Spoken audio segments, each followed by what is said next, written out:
This podcast is sponsored by nobody.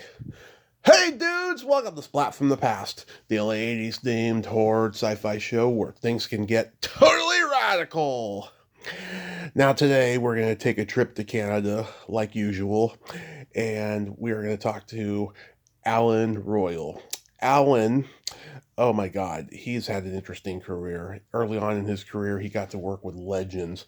Got to work with Jack Palance in the cult classic Welcome to Blood City, really weird sci-fi western.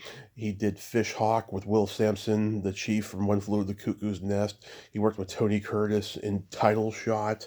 He got to work with Henry Silva in the horror classic Baker County, USA, aka Trapped. He'll be my second guest from that. Joy Thompson a year ago was the other one, and he's been in other movies like Switching Channels, and he did this great TV Christmas movie called Christmas Eve, which I reached out to him at Christmas time to do this, but he wasn't available until now. And he's been on great TV shows. Um, Everybody knows him from Night Heat, and he was also on Falcon Crest, and They Came from Outer Space with past guests Dean Cameron and Stuart Fracken. And now he writes novels, and this is going to be a great talk today. I've been looking forward to this. He's had this multifaceted career, and it's going to be great to have him on today.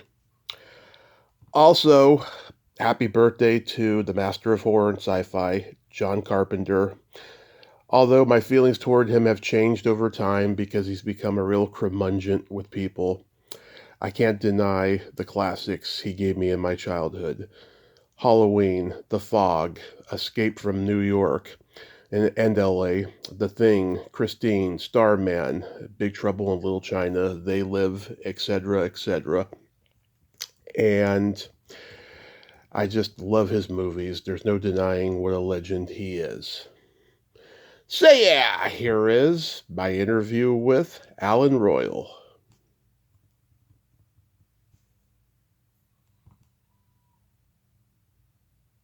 So going back in time, did you gravitate toward acting early on in your childhood?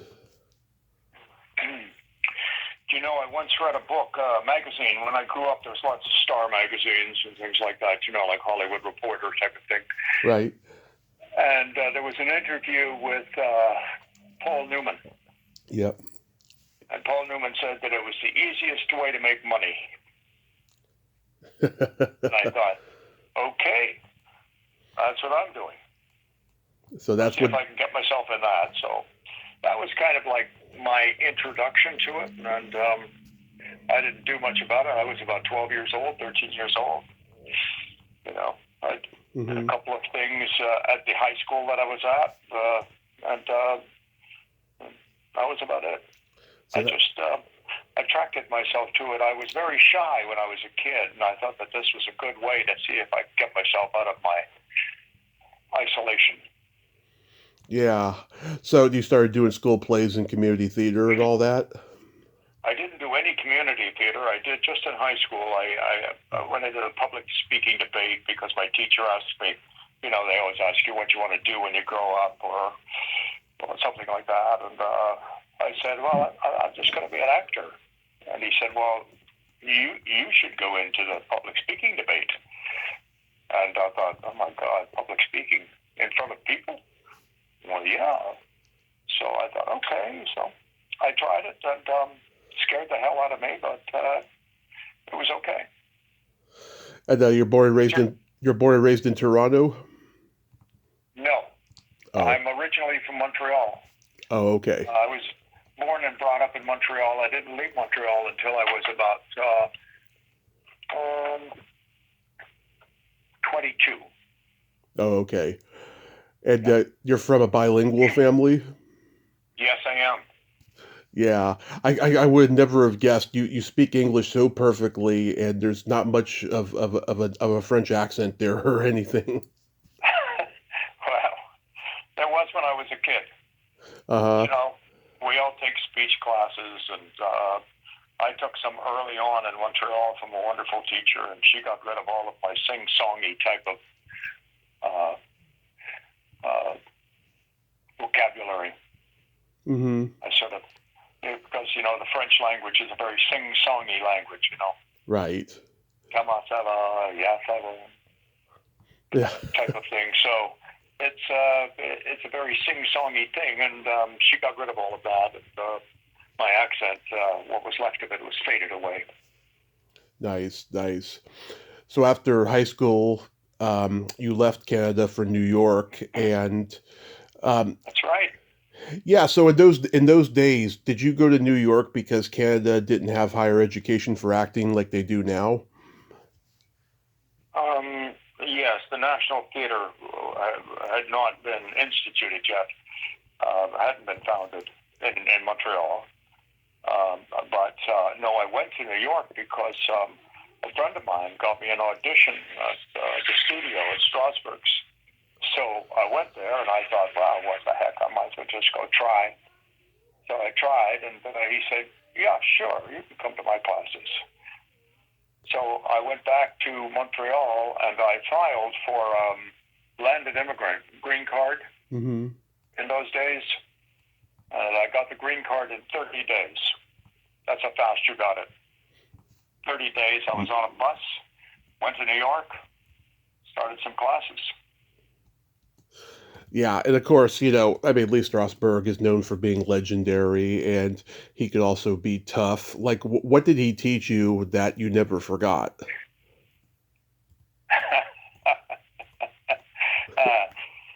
Concentrate. Yeah, concentrate. Concentrate. Yes. You gotta, find your objective and follow it. It's that simple, huh? Yep, it's that simple. Eli Wallach said the most the clearest, I think, acting lesson you can possibly have.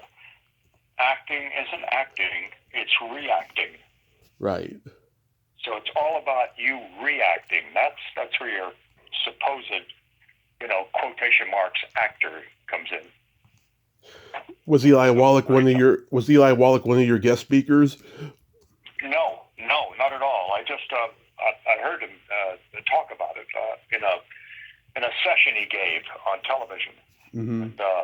And when I heard that, I thought, well, that's exactly right, because reacting to people is what gives you a different kind of attitude towards them. Mm-hmm. Because if you listen and you can react to what they're saying, and they can say the same thing 5 different ways, and you will react 5 different ways. Interesting. Yeah, because I know he used to drop into the actor studio and the Strasberg classes and stuff. That's why I. Oh yes, he was a big guy there. But yeah. I was there way after him. Mm-hmm. I was there in the '60s, and he goes back into the '50s and late '40s.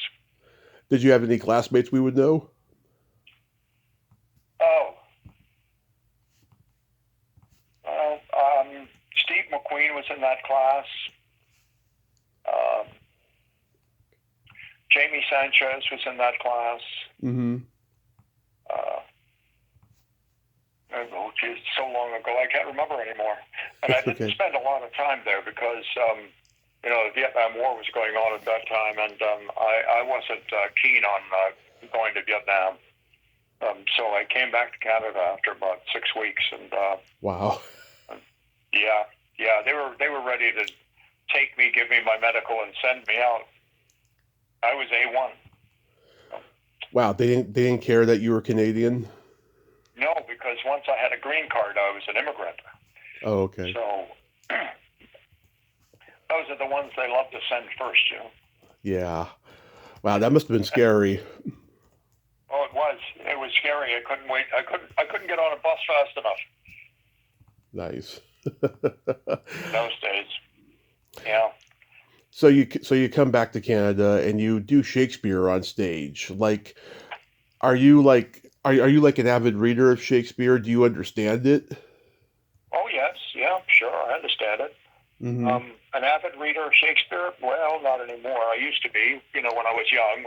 When you're a young actor, you're trying to read a whole bunch of stuff so that you can get prepared for whatever auditions that come up. So, yeah, I did a lot of reading of Shakespeare. I Uh, we did adaptations of Shakespeare in a theater in Toronto, a political theater in Toronto, which I worked at for a number of years, and that was always very interesting. Yeah. Were there any specific plays that you did that stand out in your mind as, one of your best or your favorites? Oh gosh, I don't know, travesties, Tom Stoppard. Uh, let's say we did an adaptation of Richard III called Richard Third Time, which was based on Richard Nixon's rise to power.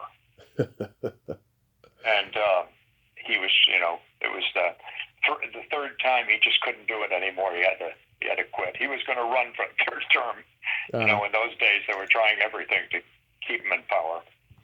Yeah. But yeah, the Watergate got him. Yeah. And then you make your film debut in the Only Thing You Know, which oh my God, yeah.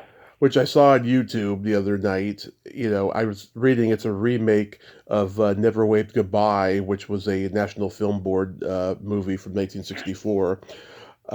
Anything stand out about making that movie?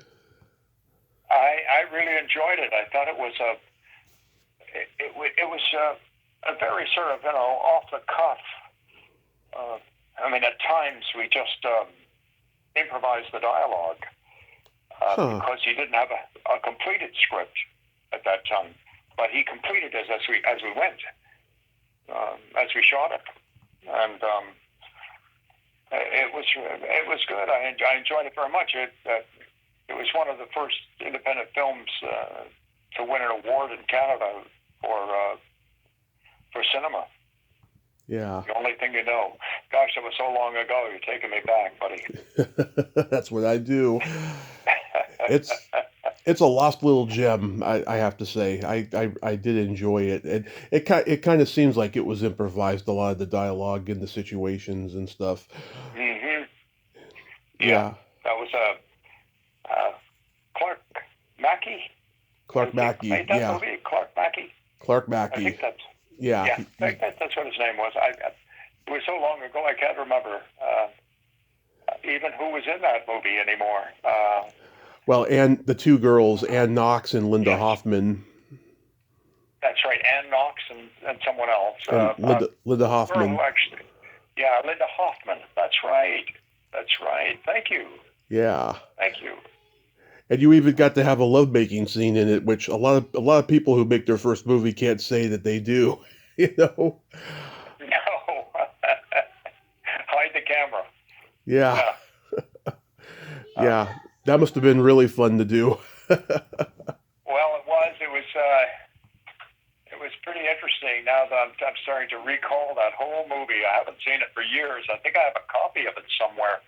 But I think it might be on DVD. He did a retrospective of a couple of movies that he made. I made another movie with him. It was about a nurse that killed children at a hospital. Oh. A mercy killing. Yeah. And that was a really interesting film. There's lots of good actors in that, and this was a number of years later. This was almost 8 or 10 years later. I can't remember the name of the movie though. Mm-hmm. It was a good film. Then you do this strange little sci-fi western, Welcome to Blood City, with Jack Palance. Oh my God! Yeah. Yes. Yeah. That was a good movie. That was kind of fun and interesting too. When we shot that, supposedly it was in a desert town. We don't have any desert up here, but we do have the dunes that are down there near Peely Point. So we shot it down there. It was just like a rip-off of Westworld in a way. Yeah, I mean, it's become somewhat of a cult classic here. Like our creature feature show plays it sometimes, and oh my God, really? Yeah, and like it's funny because Jack Palance, he was a notorious wild man, force of nature, and I can imagine, when you were working with him, he was one of those guys you either love him or hate him. Yeah, one or the other. He either walked by you at lunch or didn't walk by you at lunch. Yeah. Either sit down or leave you. I know Keir Delay was in that film, was he not? Yeah, yeah. It was yeah, he's great. I liked him a lot. I know after he did 2001: A Space Odyssey, he went up to Canada to work, and I always found that so strange because he was one of those guys who showed so much promise here in the States for a few years, and then one day he just left and went to Canada. Yeah, he had a really interesting career, and everything he did was really good. I think Bonnie Lake Was Missing is another really fine film that he did. Yeah, and Samantha Eggar, who of course just passed away. Which one was that? Say that again. Samantha Eggar. Oh yes, Samantha Eggar. Yes, she was a sweetheart. Yeah. real nice woman. Yeah. Good actress. Yeah, that's an interesting cult classic. Then you worked with Will Sampson on Fish Hawk. Fish Hawk. Yeah. What was that about? It's kind of like an outdoor adventure, and like Will Sampson is like an Indian who's like in this wilderness community. Right. Was that a Don Shabib movie? It was, yeah. Yeah. Okay. I just got clued in. Yeah. Yeah. Don was a very interesting director. He was a lot of fun. He was a football fan. Oh yeah. He loved football, so he always carried a football with him on the set. He tossed it in the air. He was never concerned about. He only listened to the dialogue. He was never concerned about really how it was shot because he was an editor. That was his main thrust. He was an editor before he became a director. So he shot everything as if he was editing it. So you never wasted any time. Everything he did was shot in under budget. Everything. Mm-hmm. What was Will?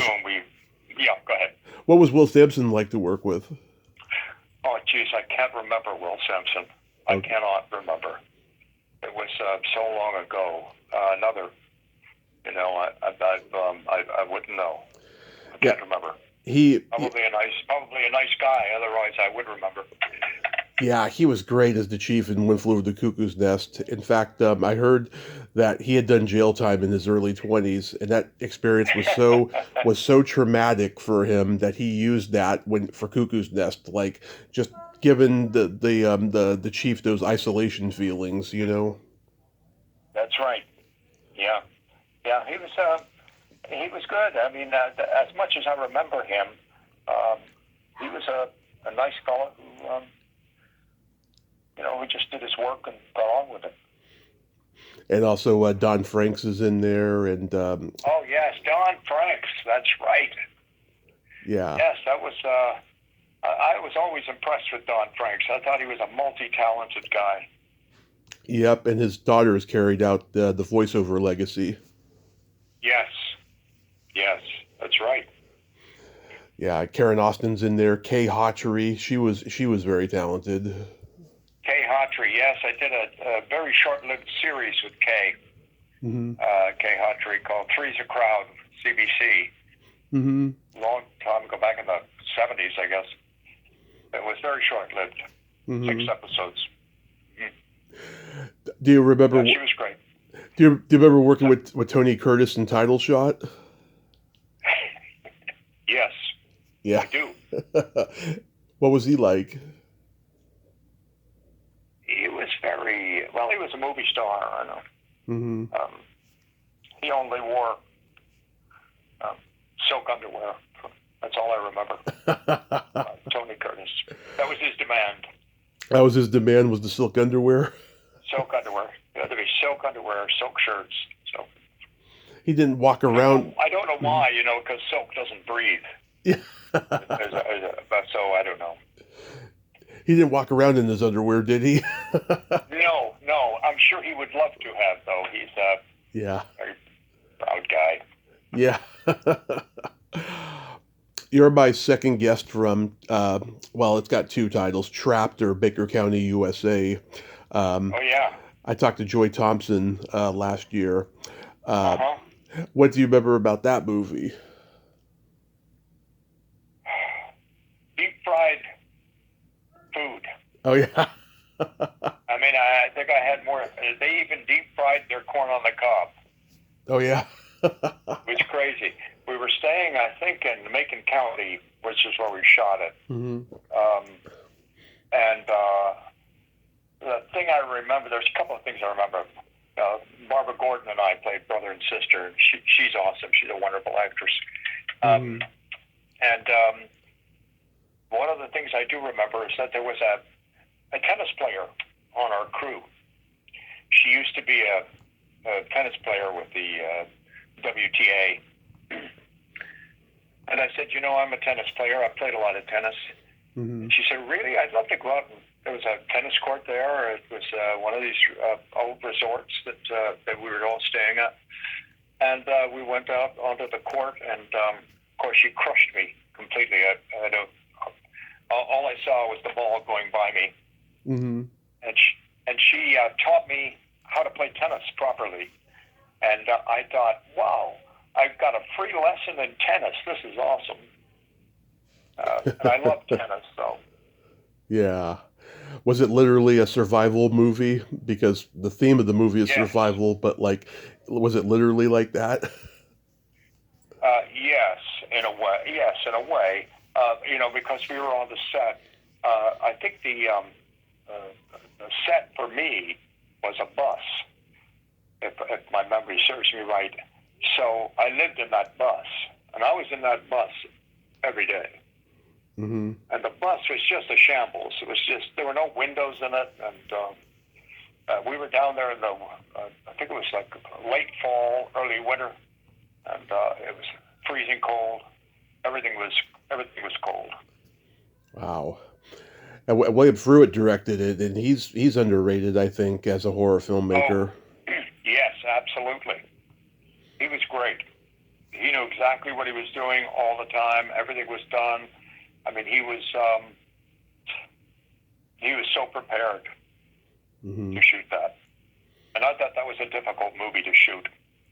Yeah. Yeah, his name never shows up on those lists of the great horror filmmakers. I feel that's just a shame. Yeah, I think so too. He was a good filmmaker. What was Henry Silva like? Oh, he was a nice guy. I Yeah. was actually surprised. I thought he was going to be kind of what he looks like, is tough, kind of, the beat him up type of guy. He wasn't at all. He was very, very gentle, kind, generous. Yeah, he was a nice man. Yeah, I heard he was very disarming and just a genuinely nice guy. And Yeah. it's funny, you got to work with two of the great bad guys in film, Jack Palance and Henry Silva. That's right. That's right. Jack Palance was a pretty funny guy. Yeah. Yeah. You always thought that he was going to rip your head off, but in actual fact, he was just the nicest guy. Completely different than what you expect. Yeah, they both looked like, they both looked exactly like how they are on screen. That's the funny part about it. That's right. They're the opposite. Yeah, Real life. those rugged faces. Yeah. Yeah. Did they? My God. Were they storytellers? No, not really. Really, they didn't. Not really. They weren't sit-down type guys to tell you, how things are going, and I got a story to tell you about so-and-so, so-and-so. No, they weren't like that at all. But yet, I'm sure they could if they wanted to. Well, they had lots of stuff, right? Yeah. They had big careers. Very, very big careers. Knew a lot of people. And of course, everybody remembers when Jack Palance won the Oscar and he did the one-arm push-ups. That's right. What was he, about 80 years old? Early 70s. Early 70s. Oh, yeah. I mean, young ones couldn't do it. Yeah. That guy could get up there and do it, man. Yeah. He was great in that movie anyway. He deserved something. City Slickers, yeah. It was a straight up comedy, but his performance was so good in it. Yep. Yeah. City Slickers. So I've talked to Stephen Mendel about Night Heat. That show had a pretty good run, and it got a cult following here in the States when CBS played it. Were those good years for you? They were tough years for me because I think that I didn't really like working at night that much. Mm-hmm. Everything was shot at night, Yeah. so it wasn't my best time on a TV show. But thank God, TV's easy. Yeah. So you guys just did night shoot from like 6 to like 2 in the morning or something? No, we did night shoots from 4 in the afternoon, and because the nights are shorter Mm-hmm. in the summer, you're working from 4 in the afternoon. You're doing interiors, and then as soon as it gets dark, you go outside, and you stay out and you shoot as long as it's dark. So you get home maybe at 6 o'clock in the morning. In the winter, Yeah. when you went in at 4 o'clock, you worked until like 7 o'clock because it was still dark, and you were always outside. So being outside in the winter in Toronto was brutal sometimes. Just some nights were just terrible. I still have my parka from then. They gave us all parkas because it was so cold. Mm-hmm. Goose down parkas. Yeah. I mean, did the whole cast get along though? Yes, the entire cast got along. We had a really good cast. Everybody was great. We were thankful of that. But we had Sonny Grasso, who, as the producer, really made it easy for everybody. Mm-hmm. Is this one of the things? He defended the actors more than he defended the production itself. He was much more, content on helping us do whatever we had to do or get whatever we needed to do the best job for him. He was that type of a producer. Were the producers in the network, tough on the production? I don't think so. They had a shoot. I think they wanted us to go into prime time, Mm-hmm. and so that we shot 6 primetime shows, and those were the only shows I think that we had American guest stars. Mm-hmm. And otherwise, all the actors were Canadian, which was one of Grosso's things. Do you still get recognized for this? I do now and then, but you're going to be pretty old to recognize me. So I don't see a lot of that anymore. I see it more in things that I've just done recently, particularly Harlequin movies, Mm-hmm. romance things, or Christmas movies, or that type of thing. Did you know that Keanu Reeves played a mugger in the pilot? Of our show? Yeah. Yeah. Well, he was a nobody then. Look Right. at him now. I know. We gave him his career. I know. It's so funny how that happens sometimes. Yeah. I'm a huge fan of Philip Marlowe, Private Eye, and you did a great episode. Do you remember doing that show? Which one was it? You mean Night Heat? No, a Philip Marlowe, Private Eye, where Powers Booth is Philip God. Marlowe. Yeah. Yes. Oh, geez, you're bringing back some stuff here. Oof. Oh my God, Philip Powers Booth. Now, Powers Booth was an interesting guy. Yeah. I thought he was a fantastically hidden talent. Yeah. Powers Booth. That was a lot of fun. That Marlowe show. Mm-hmm. That was boy. That's going back to. Yeah. And Powers was great in it. He was awesome in it. he had magnetism with those eyes, and Yes. he won Had an that weird, had that strange look. yeah. Powers.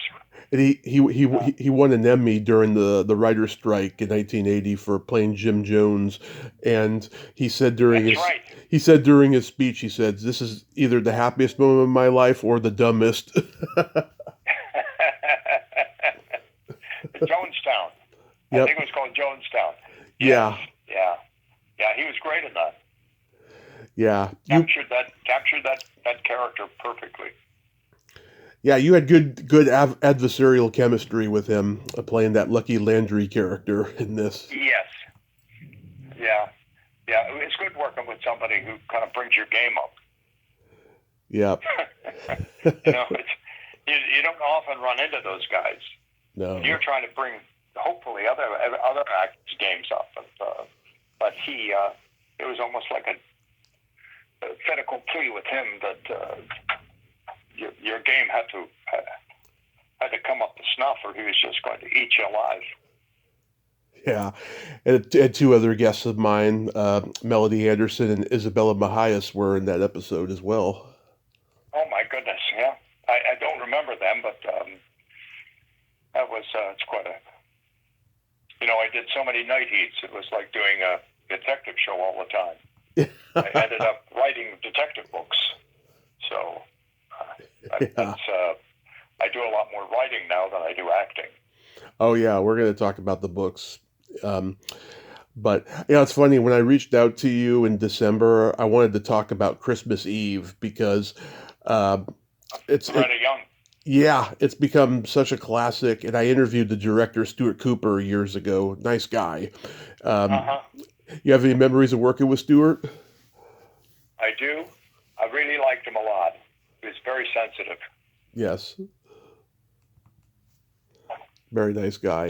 Loretta Young was that was another one, right? You're looking at big movie stars from the 30s, silent era.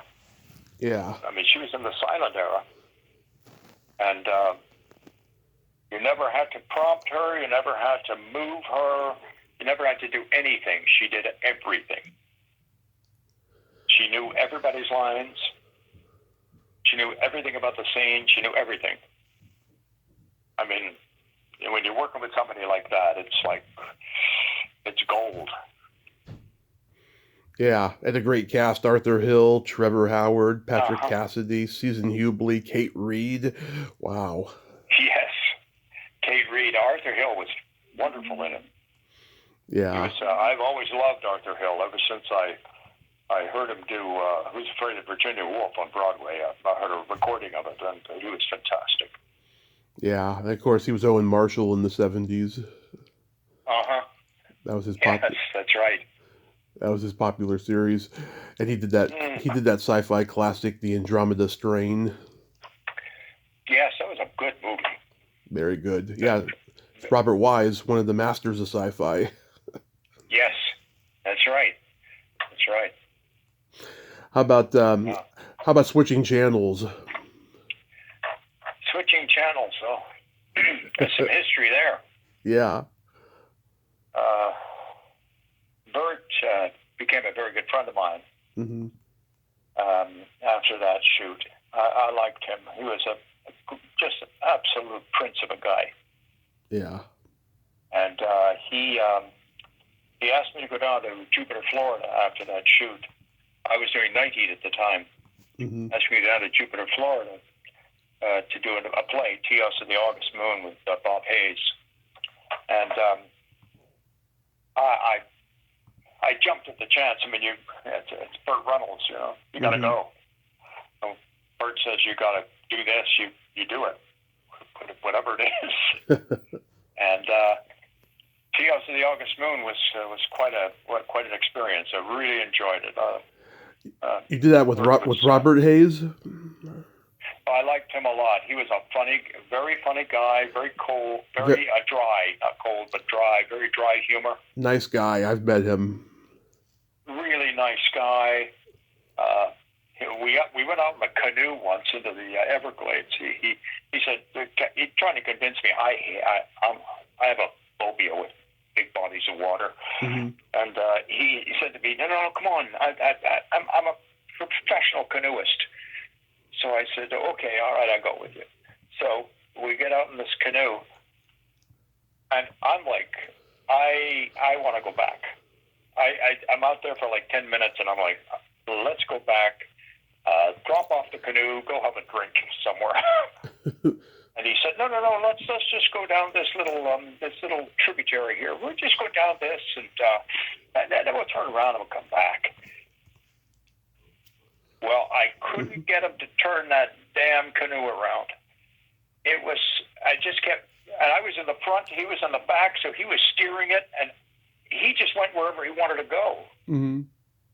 And I couldn't stop him. I couldn't, we were out there for like 2.5 hours in the sun, baking.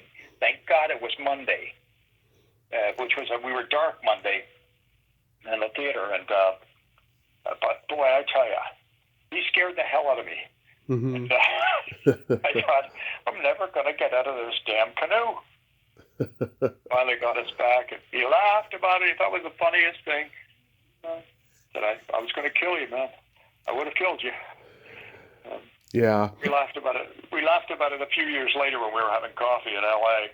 Mm-hmm. Laughed about the whole episode and the show. The show is great. It was quite an experience. Bert was a very, very nice guy, and he's a multi-millionaire. He's a big movie star. Oh yeah. What do I know about that? I'm a little guy from Canada, you know. But he was. He became a good friend. I saw every one of his evening shade. Oh yeah. I was at every show. Every Friday night, I would go with my wife at the time, and he'd sit me up there in the audience, and he'd come around with a microphone and ask me, what am I doing? And he introduced me, and he was just one of those generous, really generous guys. I've heard that about him, you know. I mean, you know, in the later years with the whole thing that happened with Lonnie, you know, we just every time you saw him in an interview, he looked, you know, angry and upset and stuff. Yeah. But Yeah. everyone tells me he was just the nicest guy. He was loyal to people and all of that stuff. 100%. He was just, you know, he took us all, the entire cast of that play. He took us all to his farm. He had a ranch in Jupiter, Florida. Yeah. West Palm Beach. And his father ran the ranch, and he had a general store on that ranch. It was like a Western general store. Mm-hmm. And we all went into this general store, and Bert said, take a look around, and let me know if there's anything you want. It's like, are you kidding me? I mean, the belts they had these cowboy belts. I mean, they were so expensive. Well, you know, expensive in those days. Wow. And we all came back, and, you know, people got things and whatever. Mm-hmm. And we got back to the rehearsal hall, and there were these 50 boxes of cowboy boots. Mm-hmm. And he said to everybody in the cast, just pick out your size, and, you know, that's my gift to you for the rehearsals. I mean, I ended up with snakeskin cowboy boots that were so beautiful. And everybody just picked out these cowboy boots, and he just gave them to us. It was just one of those things that he did, and he never thought anything of it. Yeah. A nice guy. Very generous, and as an actor, unbelievably generous. So when we were on the set, when we were shooting, switching channels, he was very, very amiable. You do whatever you want to do, he would say to you. Mm-hmm. You do whatever you want to do, and I'll fit into that. Okay. So he allowed us to sort of branch out and get our characters a little more crazy, a little more defined in a crazy sense, you know. Mm-hmm. He was a good guy. I really liked him. I was sorry about some of the things that ended up happening to him in his later years. Yeah, he was a hero of mine growing up. Every time I saw a movie of his, I loved it. A guy I know just wrote a book about his movies and stuff. It's going to be out in March, and I'm going to have him back on to talk about it. Mm, great. How was the Falcon Crest experience? Falcon Crest, Jane Seymour. No. Uh, No, no, no. That was William Devane, or was that yes. Knox Landing? Knox Landing. I can't remember, but Yeah. That was with who? Geez, she gave me a bottle of wine and I can't remember her name. Jane Jane Wyman. Wyman. Yeah, and Robert And Foxworth. That's who I was thinking of. I did a number of scenes with Jane Wyman, and another one, like Loretta Young, knows everything. Mm-hmm. She knew all your lines. She knew all her lines. She knew where it had to be, where the camera was going, what she had to do with the camera. She knew everything. I mean, it was just another golden opportunity that you don't get a lot or don't get that often, Mm-hmm. to watch someone work. And it's basically what you do is just watching them and how they maneuver everything. She was great. I liked her, and I enjoyed that show a lot. I'm sorry they didn't pick that show up for further episodes. Mm-hmm. I enjoyed it. Good experience. I didn't realize you were on They Came From Outer Space. I've talked to Dean and Stewart and Tommy McLaughlin, and those are all funny. From outer space. Yeah. Have you interviewed Chris Carroll? Chris Carroll, no. He was my partner on that. Mm-hmm. We were the two guys from the Interplanetary Investigative Committee. Yeah. And Chris was a funny guy. It's the only guy I ever knew that didn't own a car in Los Angeles. Didn't own a car. I said, how do you get to your auditions, Chris? And he said, well, I call up another actor and I pay him. Yeah. What a great idea. I wish I would have thought of that. Yeah. That's how he'd get to his auditions. That's He's hilarious. a funny guy. He didn't drive. He didn't have a driver's license. Oh. Yeah, it must have been just a barrel of laughs because Dean's very sarcastic and funny. I'm sure he was cracking everybody up. Yeah, that was those two kids were great. Yeah, they're two unusual funny guys, and Tommy McLaughlin, the creator, he's a force of nature himself. Yeah, I was sorry that they didn't pick that show up because I thought it was a good show. They had a number of shows that they were trying to sell as a package, Mm-hmm. from what I understand, and this was one of them. And I think that the network wanted that show again because it was funny, it was well made. The two leads, the two kids were great.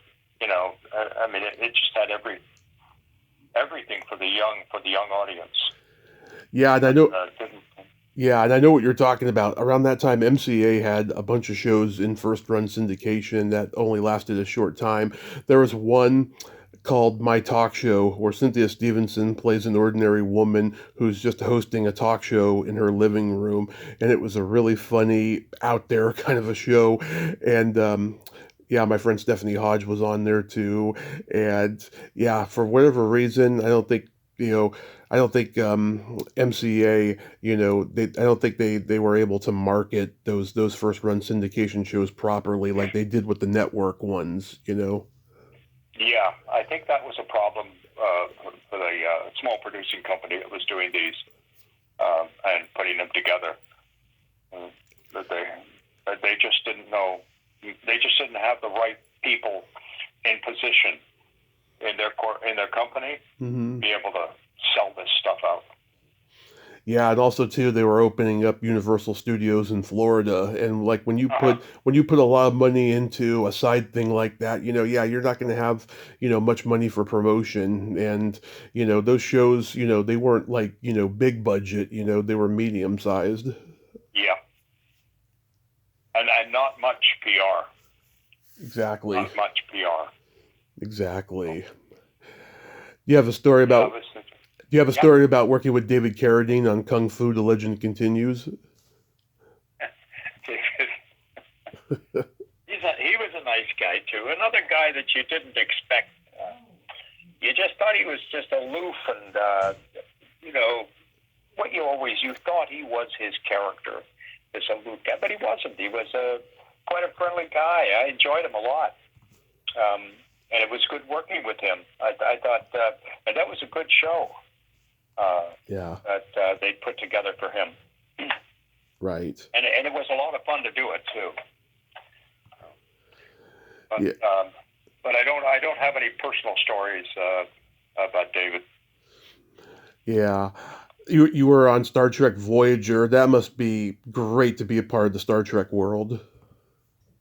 Oh my God, yes! I've been asked so many times to do the Star Trek conventions cruises and conferences. I've never done any of them. Mm-hmm. That was a experience I'll never forget. Mm-hmm. Because I did a 2-part episode for them. Yeah. The second part takes place many years later or back in the future. And in Los Angeles, and the guy who started out as the commander of the ship ends up as a homeless guy in the second episode. Yeah. It took them 5 hours every morning to put the makeup on me to do this. And I tell you, it looks like a Rembrandt. The makeup job was so beautiful. It was one of the Westmore guys that did it. Oh yeah, they're great. Oh yeah, and I think that whole family must own the makeup departments in Hollywood. This guy, he was so fantastic, and it was so particular. And it was all about makeup. So that was, and then when you got on the set, I was on the set like in the afternoon. Mm-hmm. We used to go in at 5 o'clock in the morning. The afternoon, after lunch, I'd be going on completely, and they had me done completely in this 100-year-old makeup. It was fantastic. Yeah. And everyone on that show was wonderful. Yeah, Kate Mulgrew, she's very talented. I heard Yes. she can be tough though. She's a bit of a tough nut, but hey. Yeah. So was Katharine Hepburn. Oh yeah. Did you work with her? And she does her really well. Yeah, she does. Did you work with Katharine Hepburn? No, I never did. I would love to work with Katharine Hepburn. That would have been a dream. Yeah, it's getting to the point now where if you guest starred on only one episode, they invite you to do the Star Trek conventions. It's really interesting how that's happened. Yeah. I think they've asked me to do this, but I'm not good with a lot of people. So I just said no. Captain Braxton was his name. That was the character. Well, the last credit I wanted to bring up was the Brady Bunch in the White House. Oh my God, I had forgotten all about that one. Some of them you want to bury, Yeah, well, I like Gary Cole's portrayal of Mike Brady in all 3 of the movies, and Shelley Long too. I think she did a good Florence Henderson, and yeah, I just was just wondering, like, working with those two. I mean, what was it like? Well, Shelley Long was wonderful. Mm-hmm. She was good. I enjoyed her. She didn't seem to be any trouble at all, which I expected her to be. Yeah, because she left Cheers early, Yeah, that's right. That's right. And but that show, I just don't think it was conceived very well. Yeah. They were trying to capitalize on something, and they didn't write a very good script, I didn't think. Yeah, well, the first 2 movies were theatrical, and this was TV. Yeah. And, TV, you got to get to the quick of it. Yeah. You got to get there fast. Yeah. So, what got you into writing novels? I started writing screenplays, but I don't think I'm I liked writing screenplays. I wasn't really very good at them. Mm-hmm. And as many as I've seen in my lifetime, I still was not very good at screenplays. But I like writing short stories, and it all started because I wanted to write a short story about a hot dog that you get in Montreal, which is called a steamy. Mm-hmm. And that hot dog, that steamy, was sold at a pool hall on St. Lawrence Street. And that pool hall has been there, Montreal Pool Hall has been there maybe 75, 100 years. Well, it's more than 100 years now. And it's still there. And they used to serve these hot dogs, and they were all steamed. The bun was steamed, the hot dog was steamed, the sauerkraut was steamed, everything was steamed. And they were so good. And we used to go there all the time when I was a teenager. I lived in the West End, and the Montreal Pool Room was in the East End. I used to go across town just to get a hot dog, because the hot dogs were so good. And I wanted to write a short story about that, so I did. I wrote a 25,000 word essay on it, and just recounting my past life. And I had a friend of mine who read it, and she said, you should turn this into a book. Mm-hmm. So I thought, well, I've never written a book, and I've always had trouble spelling, so the spelling was not my forte. And I thought, oh, geez, I'm going to be exposed as an illiterate person. And I talked to this publisher, and they said, yes, but I want a book before this one. I want you to take this essay and split it up into 3 different books. Yeah. So I ended up writing 3 books about a fictitious kid growing up in Montreal. And I put in a lot of my own personal remembrances and episodes. And so I turned it into creative fiction, and I expanded on it. And that's how I ended up writing books. So I wrote those 3 books, and everybody liked them. So I thought, oh, I'll try something else. So I started writing detective novels, because I have a lot of background in that and television. Mm-hmm. So I started writing detective novels, and I've been writing about a detective who has some serious mind damage, because he can't stop seeing, or he can't stop people from visiting his mind from his old cases. And they're there all the time.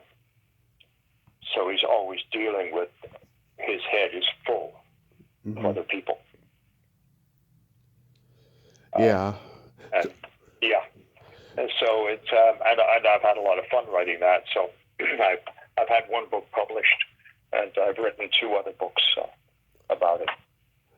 You've always loved the crime genre, like Elmore Leonard and Raymond Chandler and Hammett. I love Elmore Leonard. Yeah, he's brilliant. Brilliant. He's fantastic. Yes, I've always loved the Marlowes, the Maltese Falcons, the Dashiell Hammetts, all of that. Postman Always Rings Twice. I love film noir, and I think that detectives sit so beautifully in film noir. Yeah, it's fantastic. I've really enjoyed. I've enjoyed writing that a lot. Do you draw from personal experience when you write? I think everything's from personal experience. When I was in high school, that teacher told me to go into public speaking. I thought, what the heck am I going to write about? I mean, what am I going to say? So I sat down and I thought, I'm going to write about the Russian invasion of Hungary. And I wrote this, 10-minute essay on the Russian invasion of Hungary in the 1950s. And I told my brother that I was going to do this, and he said, well, let me hear it. So I did it for him. He said, look, what do you know about the Russian invasion of Hungary? What do you really know about that? I said, well, I just know whatever I've read and stuff. No. You have to write about what you know. Mm-hmm. And I thought, well, I don't know that much. I mean, I'm 17 years old or something, or 16 years old. I said, well, write about your family. So I wrote an essay about my family.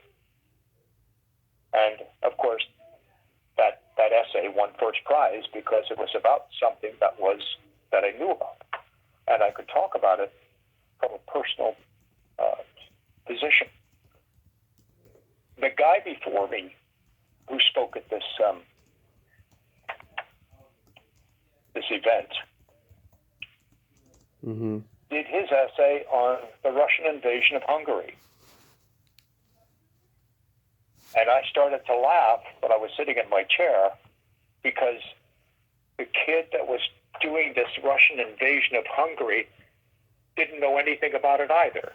So he was detached from what he said. I was invested in what I said, and that's why it would win the first prize of this public speaking debate. And I thought, well, my brother must have known what he was talking about. What a clever guy. Yeah. Would you ever adapt your books into movies?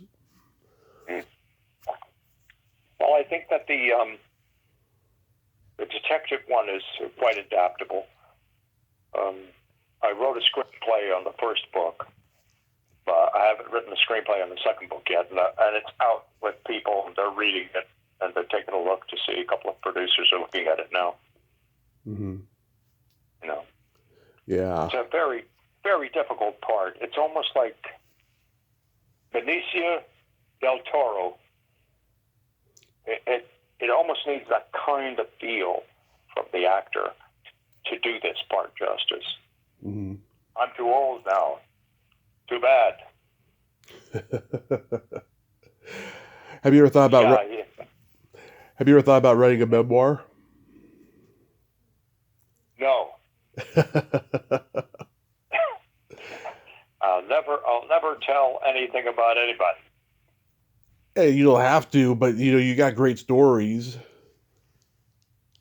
Well, my buddy Scott Hylands in Vancouver. He lives in Victoria. He just sent me a book called A Leaf in the Wind, which is basically his autobiography. I mean, it's wonderful. I know most of his story before I've read the book, but it's a wonderful book. I've never really been that interested in doing that. I don't know. I don't know why. I'd rather stay in the creative end where I can make things up and use my imagination more. Well, some people, they write memoirs, but they do it in novel form, like they use different names and characters and stuff. Yeah, why would you do that? I don't know. I think maybe for legal reasons. Who knows? Yeah. Well, they probably didn't want to write it to begin with, and then they get into it and they go, "Oh my God, I can't say her name or his name. Right. I have to make up a different name." So you make up a different name, and then it doesn't become really your memoir anymore. Yeah. It just becomes a creative fiction novel about how you'd like it to be or how you wished it was.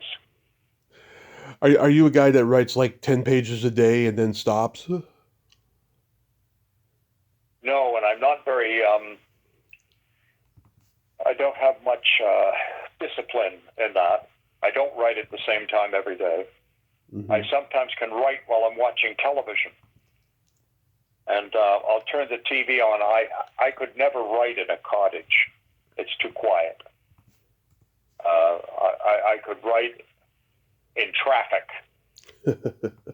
I could concentrate. Maybe this all goes back to Strasbourg. That I could concentrate on what I'm doing so intently that I don't actually hear anything else. But the BG, that background noise, helps me for some reason get into whatever I'm doing. it sounds peculiar, but I just need I'm such an urban person that I need the city. Absolutely. So what do you got upcoming? Are you working on a book now? I'm working on a book now. It's called Inevitable. And the book Inevitable. is about a new political party that's taken over the world, and they're called the Conservationists. Mm-hmm. The Conservationists have promised, after the corporations have practically brought the world to ruin with their greed, they've promised that they will rejuvenate the earth, and so they've made certain things, certain laws that no one can pollute the streams or water, or they can't cut down trees, they can't hunt animals anymore. Everything is farmed. And they say that this will take quite some time to get the climate back to what it was. Mm-hmm. And the only thing that they run into trouble with is the freedom and privacy. And so now you've got people after 60, 70 years, they want their freedom and their privacy back.